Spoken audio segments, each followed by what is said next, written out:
Coup d'État au Niger, la junte au pouvoir, aux dernières nouvelles, donne dos à la CEDEAO et refuse donc toute négociation, toute idée de négociation, en tout cas visant à rétablir l'ordre constitutionnel.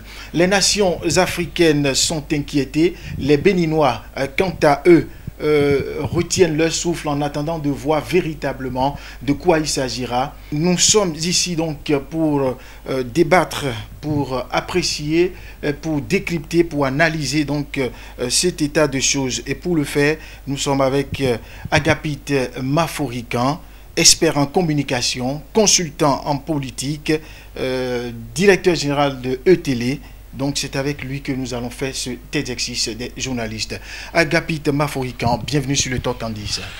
Merci à vous et merci aux internautes.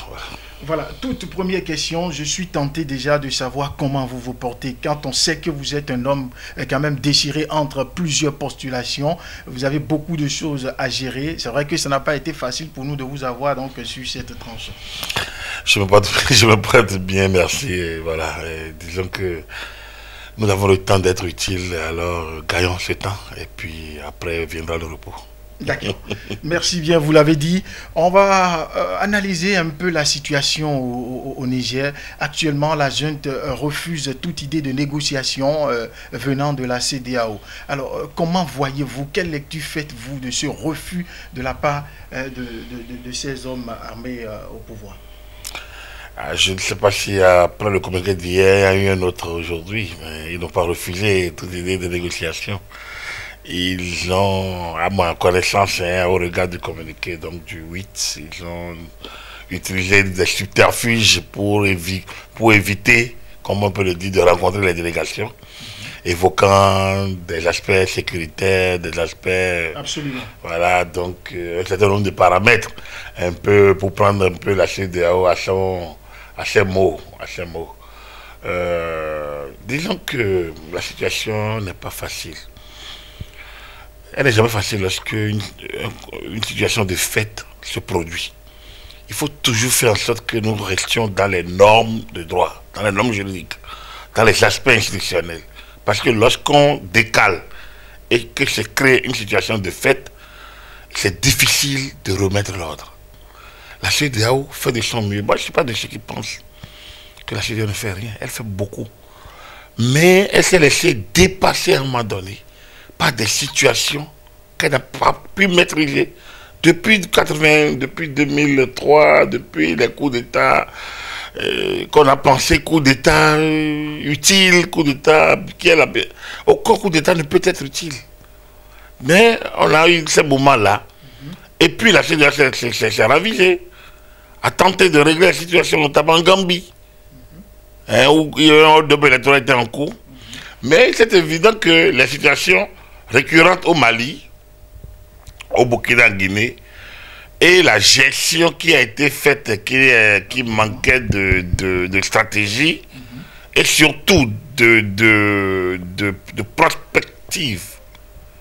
Cette gestion impacte aujourd'hui ce qui se passe à Niamey, alors que cette fois-ci, on s'en a senti au sein de la CEDEAO un leadership, une sorte de reprise en main de la situation, mais il y a un passif que la CEDEAO est en train de gérer, de solder, et qui n'est pas, et qui joue en ça, à son passif, donc en sa défaveur.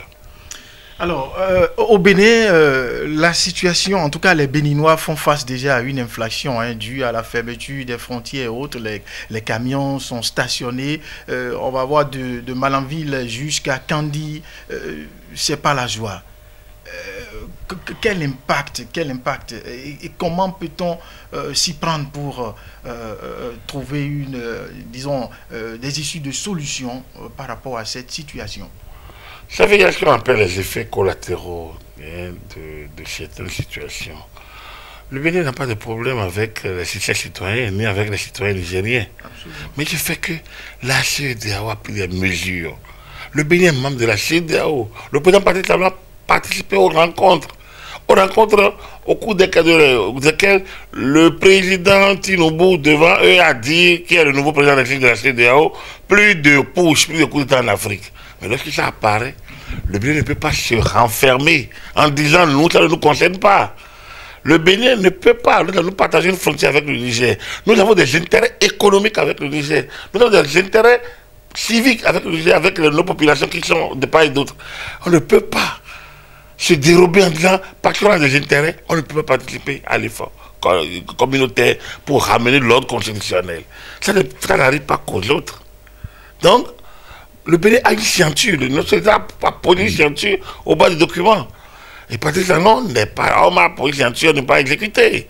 Donc, moi je pense que c'est vrai, c'est dur peut-être, mais le gouvernement qui en a géré d'autres trouvera les mécanismes d'atténuation de cette situation.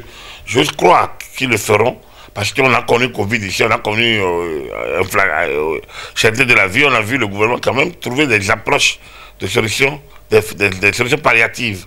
Je pense que le gouvernement n'est pas enfermé, ne s'enferme pas. Le gouvernement est sur le terrain et c'est ce qu'une telle mesure peut créer au niveau de la population riveraine. Mais une autre approche, c'est que, vous savez, il faudrait peut-être que la CEDEAO aussi se donne une feuille de route rigoureuse. Les chefs d'État vont se retrouver ce jeudi 10, 10 août. Voilà, donc on espère qu'ils trouveront, ils adopteront une feuille de route pour montrer clairement où est-ce qu'ils veulent aller. Et je pense que c'est utile, c'est nécessaire. Définir pourquoi pas de bonnes stratégies? Oui, c'est ça la bonne stratégie. Notamment remettre de l'ordre constitutionnel, rétablir l'ordre constitutionnel, quel que soit, rétablir l'ordre constitutionnel. Voilà. Agapit Maforikan, je suis tenté de vous poser une question de vous à moi. Et vous pensez que cet ordre constitutionnel, ce retour à l'ordre constitutionnel dont on parle, dont il est question, peut être possible? Parce que de part et d'autre, les positions sont figées. Il est très possible de revenir à l'ordre constitutionnel. Il est très possible. Il est très possible. Là, vous savez, on a quand même vu qu'on allait extirper le chef d'État, quelque part, dans ce monde-ci. Il est toujours possible. C'est toujours possible, moi je pense. Le reste, c'est la volonté. Et c'est peut-être ça qui déçoit un tout petit peu, parce que ceux qui au départ étaient plutôt à cheval sur les principes et voudraient qu'on puisse aller rapidement remettre de l'ordre, beaucoup font volte-face aujourd'hui. Donc il y a des pays sur lesquels on pourrait compter, qui ne sont plus, en tout cas au regard de leur discours officiel, qui ne sont plus encore parlant et partant tout de suite. Ils voudraient qu'on donne la chance à la diplomatie. Bon, la CEDEAO vigilera, on verra sa décision ce jeudi, mais oui, donner la place à la diplomatie, c'est une bonne chose. Mais il faudrait qu'en face, vous ayez de bons joueurs. Sinon, la diplomatie ne peut pas aboutir dans la délation, dans des manœuvres dilatoires. Ça ne peut pas fonctionner. Il faut trouver la juste alchimie pour qu'on puisse atteindre les objectifs que tout le monde veut, c'est-à-dire faire en sorte que force soit restée, que force soit donnée à l'ordre constitutionnel. D'accord. Agapit Maforikan, nous sommes déjà pratiquement à la fin donc, de ce mini-entretien sur le TOC en 10. Votre mot de fin? Oui, en guise de conclusion, je dirais que c'est bon d'éviter qu'il y ait les remises en cause de l'ordre constitutionnel. C'est bon. C'est mieux, quoi. Parce que une fois l'ordre constitutionnel remis en cause, c'est difficile de rétablir l'ordre. Alors, aussi, les gouvernants civils, ceux qui ont le pouvoir, doivent-ils savoir qu'ils sont face à une multiplicité de populations. Des populations au visage multiples. Et qui doivent faire en sorte de satisfaire toutes les parties prenantes de la société. Et donc, d'adopter une politique de gouvernance salutaire, de gouvernance fructueuse, où chaque îlot, chaque portion de famille trouve son compte. Absolument. C'est également important d'ajouter que, oui, une chose c'est vouloir qu'on remette l'ordre constitutionnel, une chose c'est quand même éviter qu'il y ait bain de sang, ou qu'il y ait des situations que nul ne maîtrise et que tout le monde soit en débandade.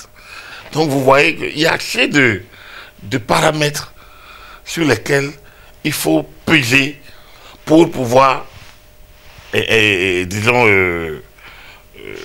prendre des décisions, l'une ou l'autre. Moi, je n'aimerais pas être à la place des dirigeants de la CEDEAO. Parce que la seule décision qu'il faille aujourd'hui, c'est remettre à l'ordre constitutionnel. Et on voit déjà des forces hostiles. Alors, autant être dans une posture de critique que d'être dans une posture d'action. Parce que ceux qui critiquent, ils ont tellement facile qu'ils ne sont obligés de rien, ils racontent. Donc, ce qui n'est pas responsable. Je pense que on a connu des moments où la CEDEAO gesticule sans rien. Il faut bien qu'on connaisse des moments où la CEDEAO va jusqu'au bout de ces gesticulations. Et donc, il faut donner les moyens à la CEDEAO pour travailler. L'élite de nos pays, où est-elle? Personne ne condamne la remise en cause de l'ordre constitutionnel. Et pourtant, les universités produisent la doctrine. Donc, on aurait dû voir l'élite. L'opinion publique, est-ce qu'elle existe? Pas vraiment. Si elle existait, il y aurait eu encore des pactes. Même si cette opinion publique n'existe pas. Et on a eu des oppositions, des sociétés civiles qui sont plutôt là pour racketter, non pour penser, pour aller au bout d'une politique. On peut également déplorer ça, mais bon, ça fait partie de ce monde qui passe. Peut-être demain, il sera un beau jour. D'accord. Merci beaucoup à vous, Agapit Maforican, vous l'avez dit. En attendant donc les décisions, les stratégies qui seront définies à l'issue donc des assises des chefs d'État ce jeudi, nous allons, comme le disent les anglophones, wait and see. Nous allons marquer donc une pause et observer ce qui va se passer donc à l'issue donc de cette table ronde. Merci beaucoup à vous, chers amis internautes. Je rappelle que nous étions avec Agapit Maforican. Il est expert en communication, consultant politique, directeur général de ETélé, assez de code à son arc, comme je l'avais dit à l'entame donc de cette émission. Le personnage n'est plus à démontrer dans le monde médiatique béninois, même à l'échiquier international. Merci beaucoup à vous d'avoir accepté et grillé ces quelques minutes avec nous. C'est un plaisir. Bye bye et à plus tard.